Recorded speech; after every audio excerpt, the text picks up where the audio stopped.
minhas amigas deputados e deputadas, companheiros e companheiras da Câmara, a Casa da Democracia, minhas irmãs e irmãos brasileiros de todo o país.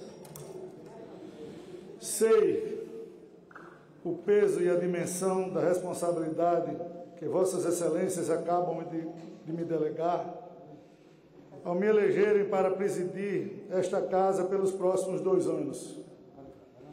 Quero, antes de tudo, agradecer e assumir o compromisso de corresponder com minha mais absoluta dedicação, humildade e determinação à confiança que me foi conferida. Como já notaram, fiz questão de iniciar esta minha jornada com um gesto simbólico. Eu estou aqui de pé, depois de eleito, ao lado desta cadeira, do presidente ainda vazia, fazendo este discurso de posse de pé, em homenagem a todos os presentes, de todos os partidos, aos que votaram e aos que não votaram em mim. É um gesto de respeito a este plenário, o verdadeiro e único presidente da Câmara, o plenário, composto por outros 512 senhores e senhoras deputados. Prometo respeitar como presidente as forças vivas dessa Casa Legislativa, os colegiados, a proporcionalidade e o plenário da Câmara. Como instituição, deve ser a voz de todos e não a voz de um. Perfilo-me aqui ao lado do símbolo da presidência da Câmara, também para destacar que não me confundo com esta cadeira e jamais irei me confundir. Sou um deputado igual a todos. Não sou e nem serei a cadeira que irei ocupar temporariamente nesta legislatura. Tenho consciência do que sou. Estarei presidente. Toda glória é efêmera. E na vida pública, o essencial não são as pompas, mas o que deixamos como legado. Quero servir ao meu país, a esta instituição, ao povo brasileiro, com a minha melhor dedicação, sobretudo neste momento de enorme angústia e de grande aflição. A política tem uma dívida com o povo brasileiro. Temos uma grande chance juntos, todos, de todas as tendências acima das diferenças, de estabelecermos o que chamo de pauta emergencial e mostrarmos que as instituições políticas, o Estado, o povo abandonado no momento de sua maior vulnerabilidade. Tenho certeza que esta Casa encontrará pontos mínimos comuns para, juntamente com os demais poderes, ajudar o povo brasileiro a enfrentar os traumas e as dores da pandemia. Peço um momento de silêncio em respeito a todas as vidas ceifadas pela Covid-19 no Brasil e em respeito às suas famílias.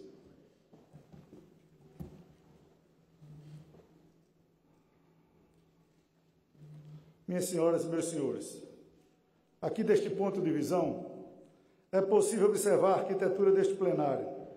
Como sabemos, a democracia é uma construção política e seu epicentro é a Câmara dos Deputados.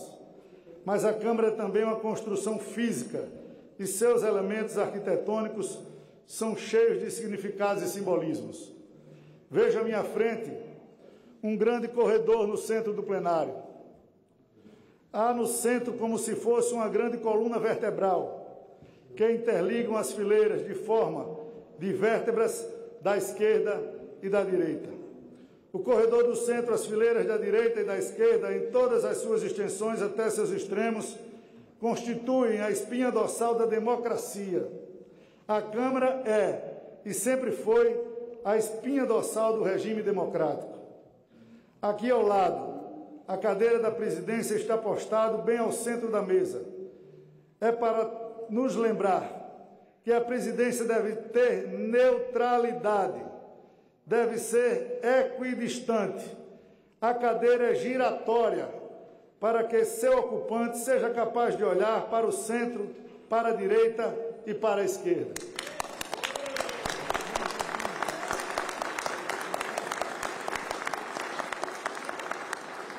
Tem de olhar e ouvir todos os lados. Há duas tribunas, uma à esquerda e outra à direita. Ambas as tribunas estão à mesma altura e devem ser vistas com o mesmo distanciamento e ouvidas com a mesma proximidade.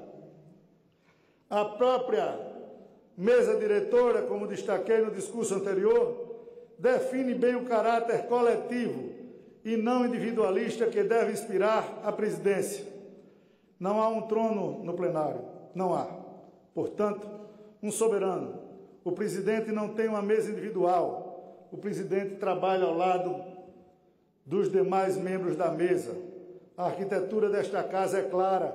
A arquitetura é clara. Tudo aqui deve ser coletivo. A direção deve ser coletiva. O serviço do plenário, que é o coletivo por natureza.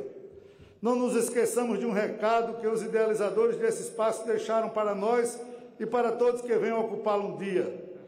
A mesa diretora está pouco acima do plenário, assim como as tribunas, onde os deputados e deputadas exercem o seu mais sagrado ofício, o de livre manifestação democrática, de pensamento e de debate. Mas acima do plenário e da mesa, bem acima, muito acima, em termos de escala, estão as galerias dessa casa, a representação simbólica do povo, a vontade popular. Ela está acima de todos nós na democracia, pois todo o poder emana do povo e em seu nome deve ser exercido. Minhas senhoras e meus senhores, o país vive um momento em que exigirá de todos nós o melhor que tivermos para dar e contribuir. O país atravessa a mais cruel, devastadora e feroz pandemia do último século. O povo sofre com seus efeitos e, mais do que nunca, precisa que os poderes da República atuem com harmonia e responsabilidade, sem abrir mão de sua independência, pois a democracia é um mosaico em que todos os contrastes produzem, ao final, um resultado manifestado, como é a nossa sociedade. Precisamos urgentemente amparar os brasileiros que estão em estado de desespero econômico por causa da Covid-19. E temos que examinar como fortalecer nossa rede de proteção social. Temos de vacinar o nosso povo. Temos de buscar o equilíbrio de nossas contas públicas, de dialogar com a sociedade e o mercado de forma transparente, para que haja uma compreensão do que é possível e não é possível fazer e daquilo que de forma previsível, como sempre falamos por onde andamos, pode ser pactuado ou não.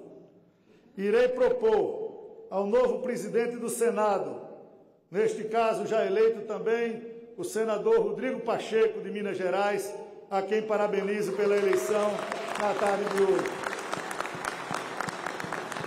Uma ideia geral, que chamo de pauta emergencial. Vejam bem, pauta emergencial, para encaminharmos os temas urgentes que exigem decisões imediatas, o que fará parte dessa pauta.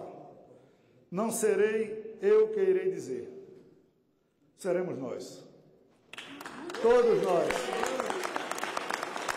Todas as instâncias desta casa, o colégio de líderes, as bancadas, respeitando a proporcionalidade, e iremos travar este debate com os demais poderes de forma transparente e coletiva, sempre de forma coletiva.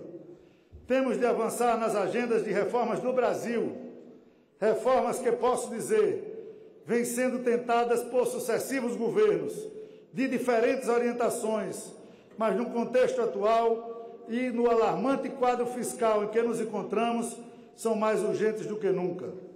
Qual reforma fazer? Em que profundidade? Em que prioridade? Esta não é uma resposta que cabe ao presidente da Câmara.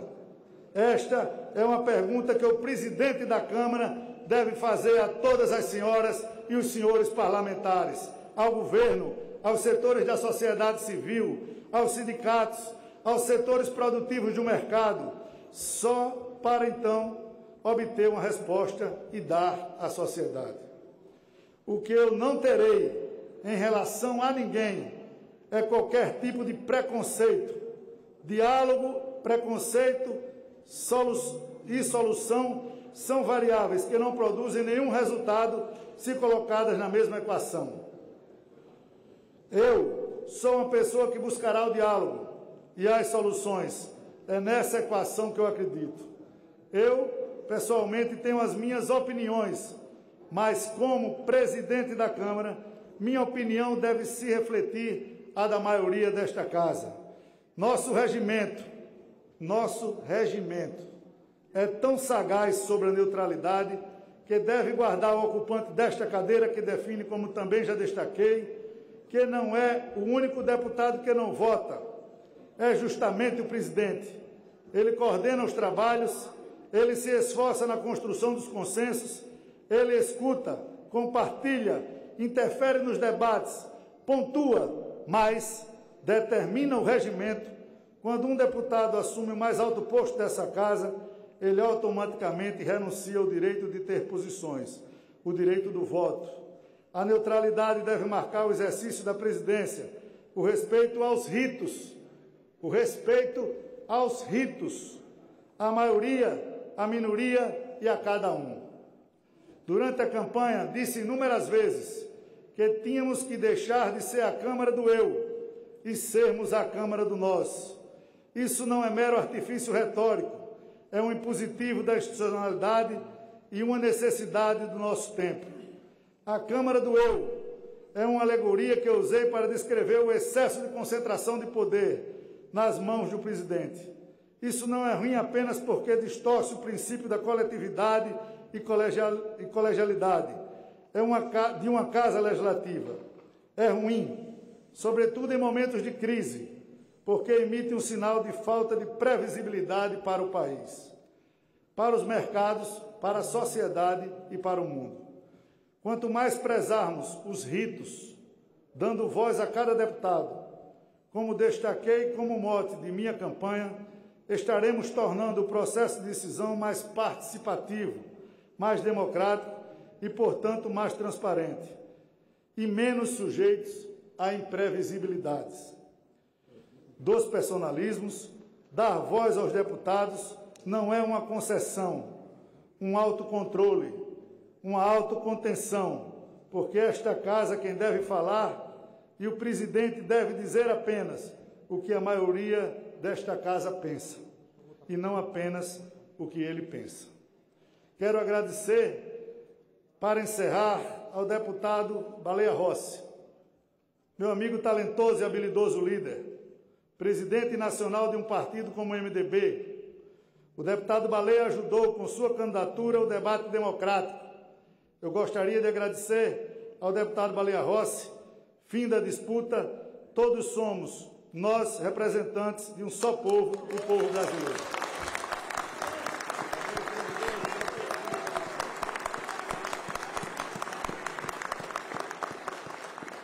Quero também registrar a gestão do deputado Rodrigo Maia. A história irá julgar o seu legado. Presidente Rodrigo, nenhuma diferença ou discordância de nossa parte nunca será maior do que nossos pontos que nos unem e nossas convergências em torno daquilo que todos desejamos para um Brasil mais justo e melhor para a nossa gente. Deputadas e deputados, amigas e amigos, brasileiras e brasileiros, venho de um estado pequeno, do Nordeste, a minha querida Alagoas, terra de gente guerreira, trabalhadora, decente, humilde e que nunca perde a esperança num futuro melhor. Quero agradecer a Alagoas e ao meu povo por tudo que me ensinou, por tudo que sua generosidade e sua sabedoria me ofereceram. Chego aqui como um nordestino, Vice Maria, cadê ela? Que nunca esqueceu as suas origens e tem compromisso em deixar um Brasil melhor do que o encontrou, mais desenvolvido e mais humanizado. Chego aqui para sentar nesta cadeira pela primeira vez e para enquanto nela estiver, continuar sendo a mesma pessoa que serei quando sair daqui e voltar a ser com muita honra um dos 513 deputados da Casa mais democrática do Brasil. Muito obrigado.